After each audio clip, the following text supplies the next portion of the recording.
Welcome back. We have a new project.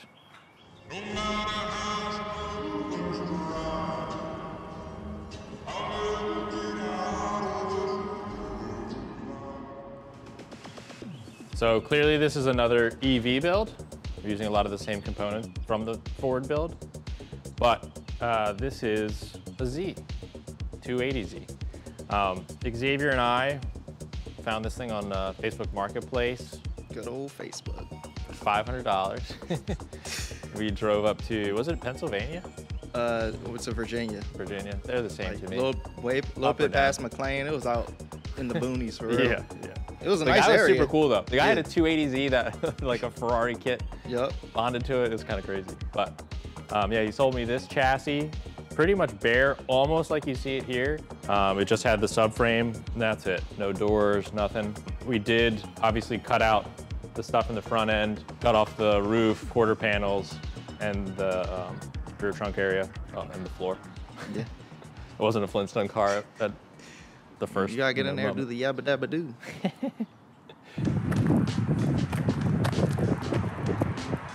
Right now, we are currently en route to the mystery spot. We're not telling you about it for some reason. But we're recording it to let you know we're going somewhere now. This guy's about to purchase another project. Yeah. He got that project fever. Because you know what? Why would you finish a project when you can just buy another one? That is a fact. Oh boy. Where are we? Nice skinny road to the abyss. The trailer's off-roading right now.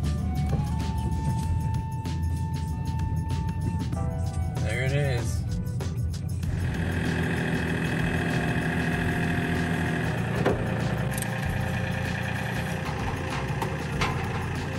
Cue up Gucci man. Birds in the chick. World's fastest ratchet strapper.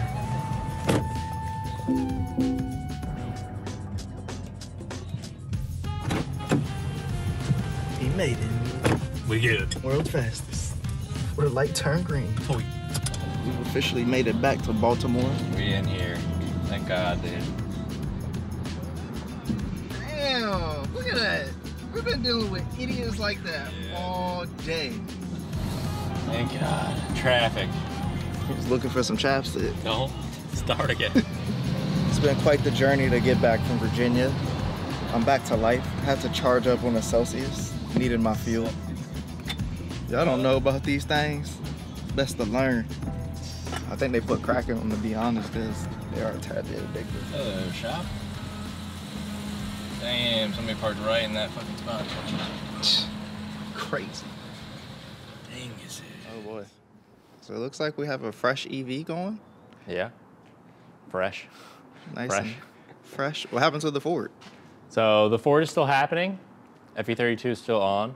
Two things are going on. One, it's a much bigger build than we really anticipated, which I mean, most people are probably like, duh. So we really want to bring something EV related to just get our, get our like footing with EV stuff to SEMA this year.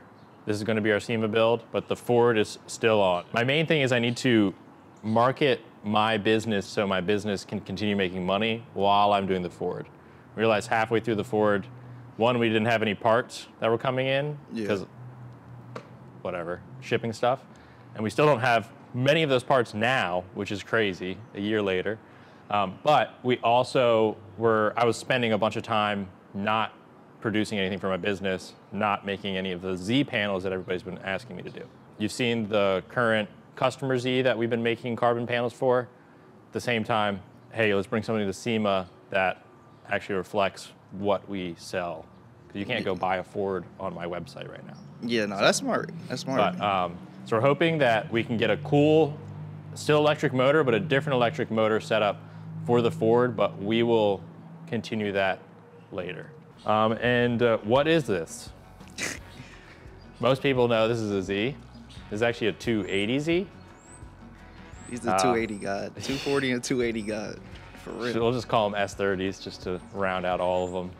I've never bought a 260, but this is my 4th Z. So where do we begin? I see you're going to be using a lot of the same A lot of the parts. EV stuff, yeah, from the Ford build. So Tesla base rear drive unit, Okay. LDU, large drive unit from a Tesla Model S. It'll make 450-ish horsepower, and I don't even remember how much torque, but a lot. Way more than this car really needs. My goal for this is to at least be as light as the stock 280Z, but have like triple the horsepower. I would like to be lighter than it, obviously.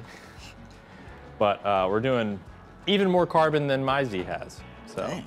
The other issue that we really have to dance around is weight distribution, because we also want a good amount of battery, I guess you would say like mileage, essentially.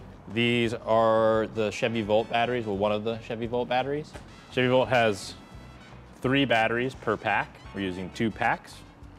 A small battery, a medium battery, which is this battery, and a large, which is longer. We want to have a good range, but also make sure that we distribute the weight in a way where it keeps us close to a 50-50 weight distribution. Mm-hmm. I don't really want like Porsche ass heavy, and I don't really want, I don't know what cars front heavy, maybe Hondas. American cars. American cars. What I have done for the past, I don't even know how long, while we've been planning this and behind the scenes, is kind of calculate the weight of all the batteries and then figure out the best spot for them.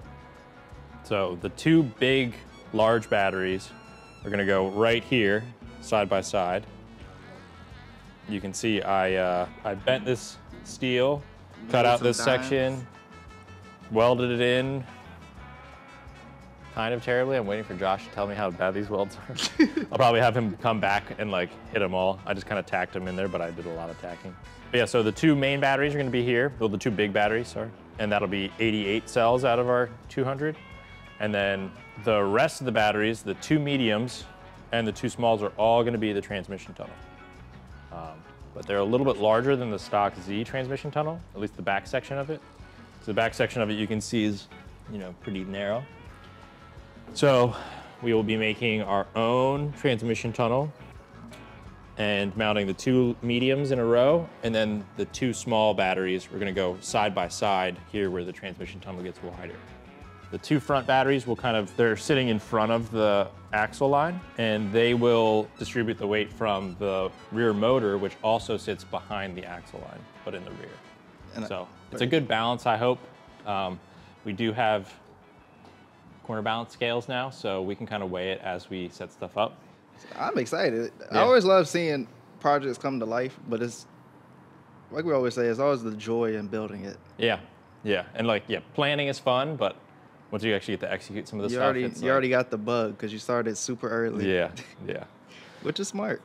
But if you're seeing this, we've already done a lot of the work, so we will make sure that we're actually going to make it to SEMA this year before we post even this episode. So if this is posted, we're really set. Again, full carbon body. We are going to change the kit though. So the kit's not gonna be my normal kit. It's not gonna look exactly like my time attack car. That would be kind of ridiculous to just build the same car essentially, but just electric. It'd be fun You'll to be a race real against each YouTuber other. if you did it though. Yeah, that's true. We made the same car, but electric. But yeah, another super exciting part about this is Ashthorp and Colorsponge, 2 amazing designers, 3D creators. Yeah. They came together and they made their own company, Makehastecorp, which is kind of just like a combination of their designs. They like to pick a lot of similar cars, like STI versus Evo, and they'll like build 2 different cars simultaneously and then like kind of post them together and like juxtapose the different designs. But they'll be in the kind of the same design language family, which is cool. Those 2 guys are helping us realize the design of this new kit. So we don't even know what it looks like yet. We're still in the design phases. We're kind of going back and forth on some stuff. But yeah. We do know cool. You could chop it up in the meantime, which he has done. So the car didn't come to us like this. We obviously cut the stuff out of the front. It didn't have any panels on it. Thankfully, it did come with a subframe, which is nice. Yeah. But I cut out the floor, which was super rusty. I cut out the transmission tunnel with it at the same time. A lot of the stuff out of the back to clearance the motor, like the rear trunk area. Some of the stuff around the taillight section, as you can see. And then obviously the roof, quarter panels. But this thing was $500. Yeah. Facebook Marketplace. Hey, Facebook's the new place to go if you can get some steals. It's really annoying, but yeah, you can get some steals for sure. Yeah, and then other than that, all I did was weld some little wheel dollies onto this that lock, so we can roll it around, but it's very, very convenient. In the front here, other than welding these guys on, I cut the front brace that was super rusty, replaced it with this thick square tube. That. Yeah, I want to make sure that these batteries are not sitting on an old rusty frame. The rest of the frame is actually really nice.